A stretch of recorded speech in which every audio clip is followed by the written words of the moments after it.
Hey everyone, welcome to Aegis Moto Adventures. The sun's up and it's time to get back out on the ride today. So we're going to go across the northern portion of Bonneville Salt Flats in the Great Salt Lake. We'll be out in the desert, so it should be a fun ride. However, we are going to be taking the highway again today that parallels along the TransAmerica Trail to make it go just a little bit faster for us. He got his motorcycle to start again. Woo-hoo.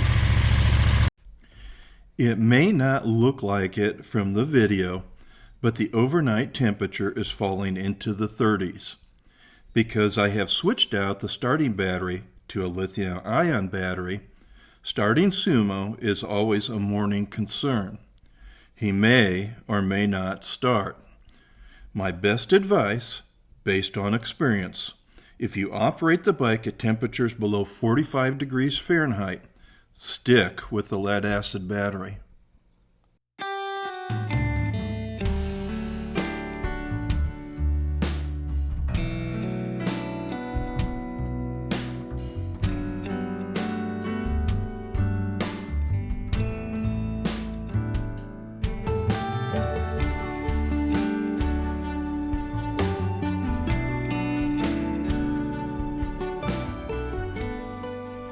This overpass was not a road. It's a way for a safe passage for wildlife to cross the interstate. I'm starting to see more and more of these wildlife corridors. I think it's a wonderful idea.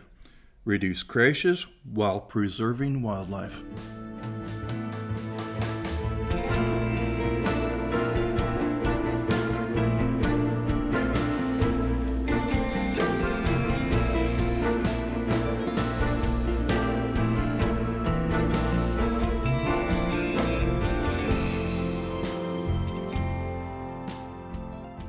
Check out this ranch dog. Really cute, isn't it? But my guess is he works for a living.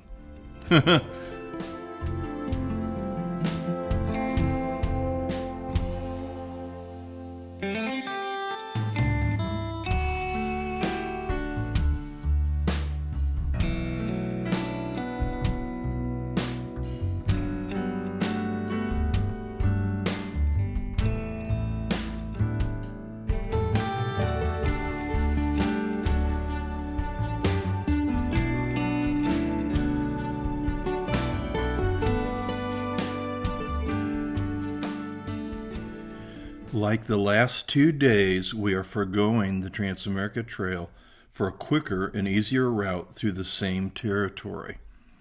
Time and weather are conspiring against us.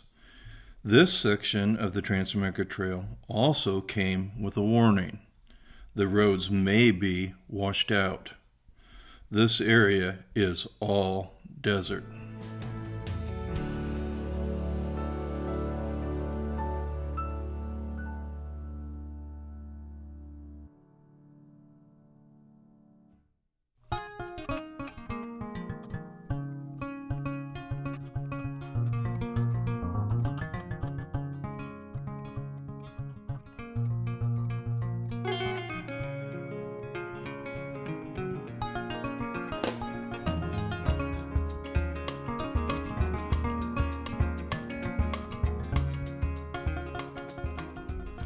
Our ride this morning took us over Silver Zone Pass. Interstate 80 and the Union Pacific Railroad crossed the Toano Range at this pass. Currently, we are riding along its western side as we head north through the sagebrush desert.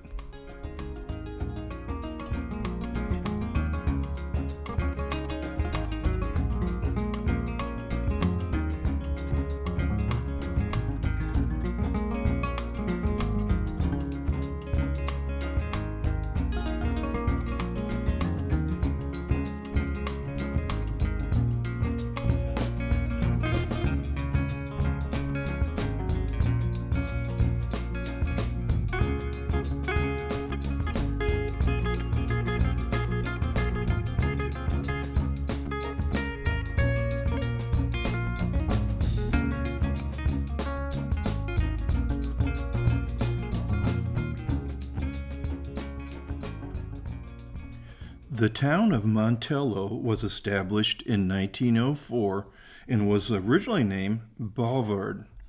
Montello wouldn't exist if it wasn't for the Southern Pacific Railroad's construction of the Lucin Cutoff. The Lucin Cutoff bypassed the town of Terrace, Utah, making Montello the new hub. At its peak, Montello had a population of about 800. Today, it stands at about 66. I might add, this population number includes the entire surrounding desert area.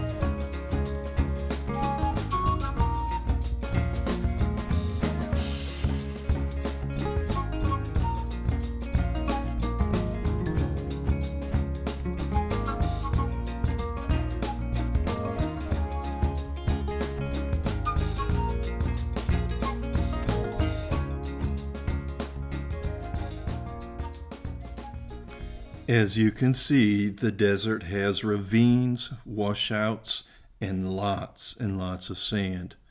When we cross into Utah, it is 93 miles before reaching the next service area.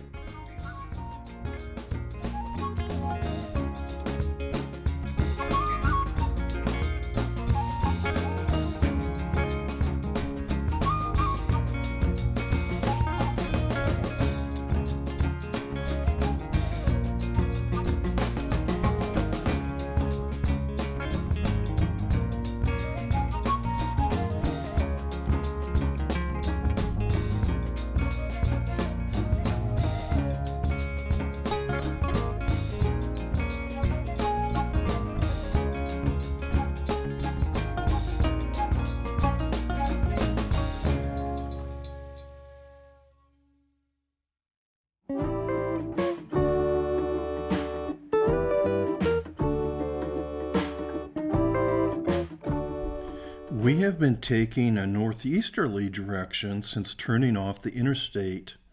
Highway 30 will take a more easterly direction once we reach Rosette, Utah. However, we have a lot of very remote desert to ride through first.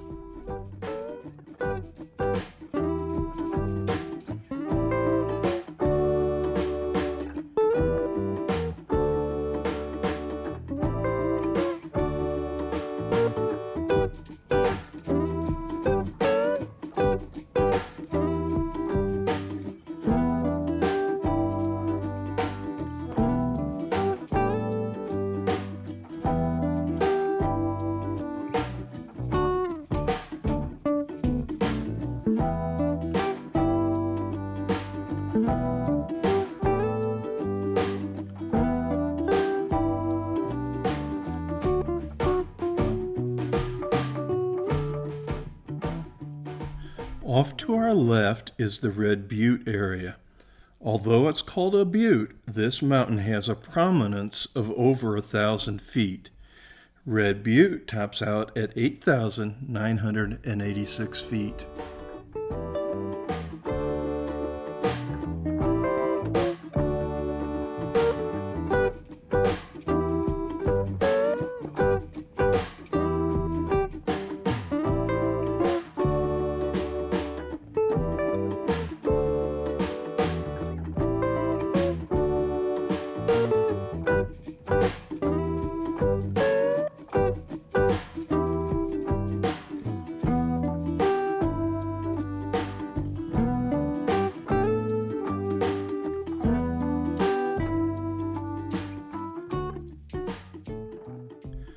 Ahead of us is the Raft River mountain range. Interestingly, water flowing from the northern slopes drain to the Snake River, while the southern slopes drain to the Great Salt Lake.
In Park Valley, Utah, we stopped to take a break.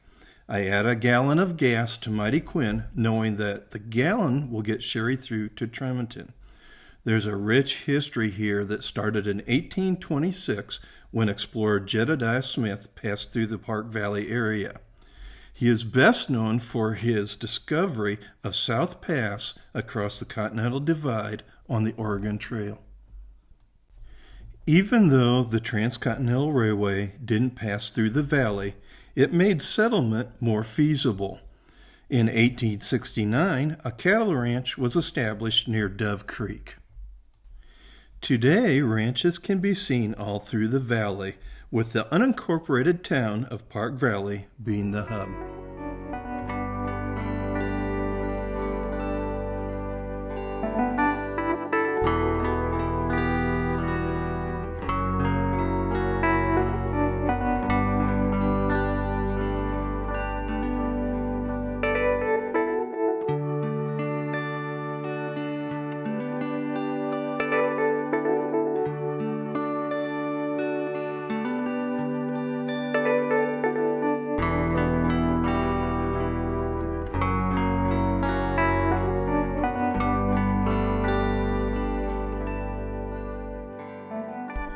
Off to the south is the Great Salt Lake Basin.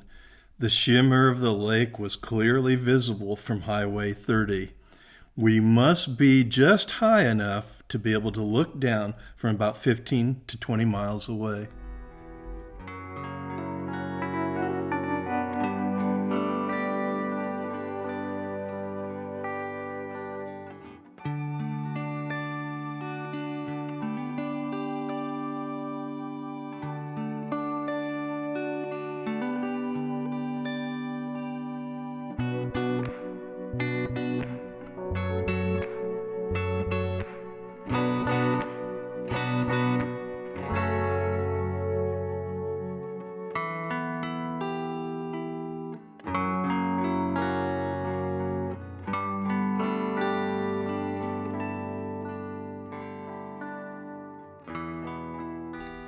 The mountain range that we see off in the distance there, I believe, is in Idaho.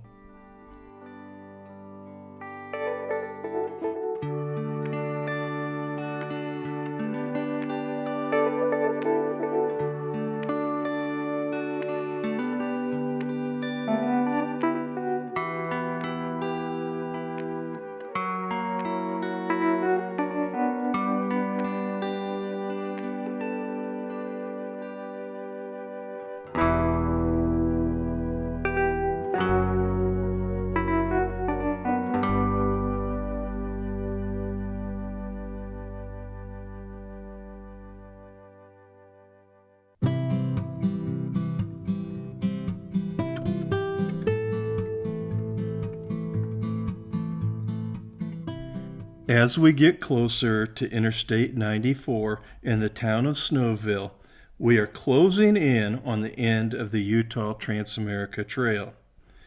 However, Sherry couldn't find any hotels there, so we are forced south on the highway towards Tremonton.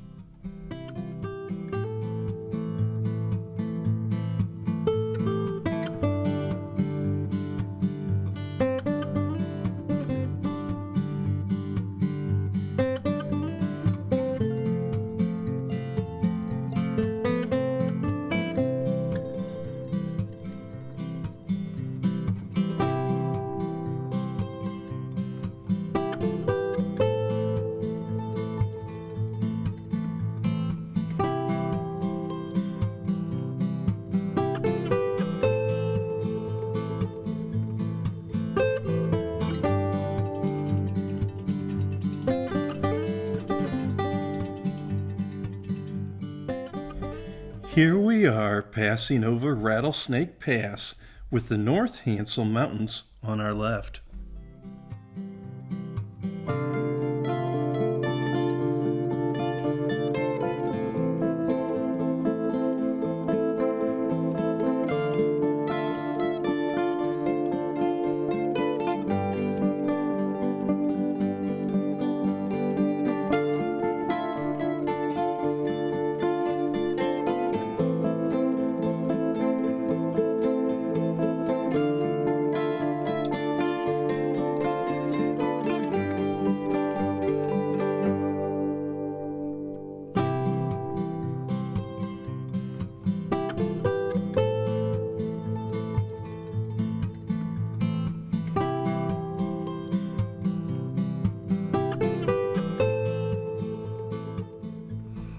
When we get to Tremonton, Utah, we bypass the hotel and look for a restaurant in town. It's a cute little town, pretty neat.